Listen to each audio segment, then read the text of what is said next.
নিশিগানা রাজ্যের রাজা ছিলেন খুব দয়ালু। তার রাজ্য জুড়ে ছিল খুব সুন্দর একটি বন।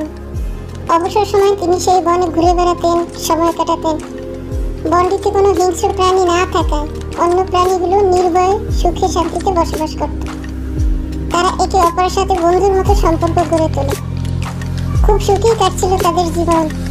কিন্তু হঠাৎ করে নিজেদের মধ্যে শুরু হয়ে গেল অশান্তি। একদিন ভোর না হতেই, সূর্য উঠতে না উঠতেই একটি পিঁপড়ে পিলপিল করে হাজির হলো রাজদরবারে। রাজামশাই, আপনার কাছে শুভেচ্ছা চাই। দয়া করে বিচার করুন। নির্বংশের মুরগি আমার বাসা ভেঙে ফেলেছে। আমার বাচ্চা কাচ্চা অনেকেই হারিয়ে গেছে। আমি আমার ছানাপোনাদের খুঁজে পাচ্ছি না মহারাজ। রাজা এবার রেগে গিয়ে বললেন, মুরগিকে রাজদরবারে নিয়ে এসো। মুরগিটিকে ধরে বেঁধে নিয়ে আসা হলো রাজদরবারে।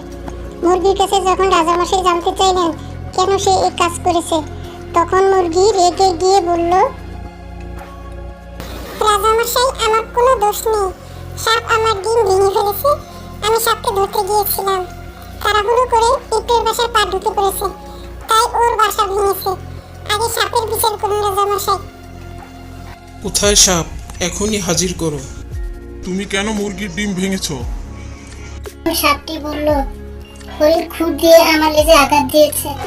আমি পালাতে গিয়ে মুরগির ডিম ভেঙেছে। হরিণের বিচার করুন আগে রাজামশাই। সিপাহীরা হরিণকে বেঁধে নিয়ে আসলো রাজদরবারে। তার চোখে মুখে খুবই ভয়। রাজামশাই হরিণের কাছে জিজ্ঞেস করলেন, সাপটি কেন সে আঘাত করেছে? হরিণটি তখন ভয়ে ভয়ে বলল, সারস পাখির দোষ রাজামশাই। সে হঠাৎ ডানা ছিল। আমি ভয়ে দৌড় দিয়েছিলাম, তাই দেখতে পাইনি সাপের লেগে পা লেগে গেছে। সিপাহীরা সারস পাখিটি খুঁজতে বের হলো। পাখিটি একটি নদীর পাড়ে বসেছিল। সিপাহী পাখিটিকে বলল, রাজার হুকুম, তোমাকে এখনই রাজদরবারে উপস্থিত হতে হবে। তুমি হরিণকে কেন ভয় দেখিয়েছো? এবার সারস পাখিটি বলল, আমি নদীর পাড়ে বসে হাওয়া খাচ্ছিলাম। ঠিক সেই মুহূর্তে বুলবুলি আমার মুখের ভিতরে ঢুকে পড়ে। আমি গলা পরিষ্কার করার জন্য খক খক করেছিলাম আর ডানা ঝাড়তে উঠেছিলাম। বুলবুলির বিচার করুন রাজামশাই। রাজার আদেশে সিপাহীরা বুলবুলির সন্ধানে বের হলো। বুলবুলিটি নদীর পাড়ে বসেছিল। সিপাহীরা তাকে ধরে বেঁধে নিয়ে এলো রাজদরবারে।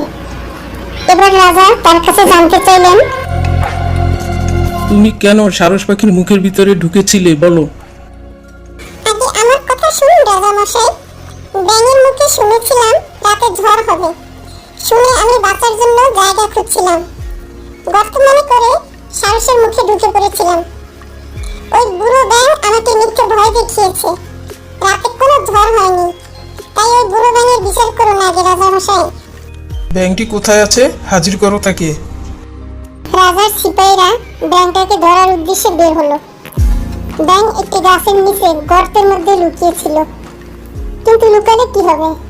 ব্যাঙের ঠ্যাং বাহির থেকে ঠিকই দেখা যাচ্ছিল। রাজার সিপাহীরা ব্যাঙের ঠ্যাং ধরে গর্ত থেকে টেনে বের করলো। এবার ব্যাঙটাকে চ্যাং ধোলা করে নিয়ে আসা হলো রাজদরবারে। তুমি মিথ্যে গুজব কেন ছড়িয়েছো? ব্যাঙ বলল, মহারাজ, আমি শহরে বেড়াতে গিয়েছিলাম। চায়ের দোকানে বসে চা খাচ্ছিলাম। তখন চায়ের দোকানে কিছু লোকেরা বলা বলি করছিল রাতে নাকি ভীষণ জ্বর হবে। আমি সে কথাই বুলবুলিকে বলেছিলাম। তুমি শহরের গুজব এনে বনে রটিয়েছ। তুমি এই বনের শান্তি নষ্ট করেছ। এই গুজব রটানোর জন্য তোমার ভয়ঙ্কর শাস্তি হবে। এই সিপাহীরা, যাও ওকে ধরে নিয়ে যাও, ওর উপযুক্ত শাস্তি দাও। রাজার সিপাহীরা ব্যাঙটাকে ধরে নিয়ে গেল একটি বড় কাঁঠাল গাছের তলায়। গাছটির সাথে ব্যাঙটাকে শক্ত করে বেঁধে ফেলল। এবার তার গায়ে চাবুক মারা শুরু হলো। কিন্তু বারবার সেই চাবুক গিয়ে কাঁঠাল গাছের ডালের সাথে লাগে এবং সেই গাছ থেকে কষ বের হয়। কষগুলো গড়িয়ে গড়িয়ে পড়ে ব্যাঙের গায়ে। তারপর থেকে ব্যাঙের গায়ে দাগ হয়ে গেল।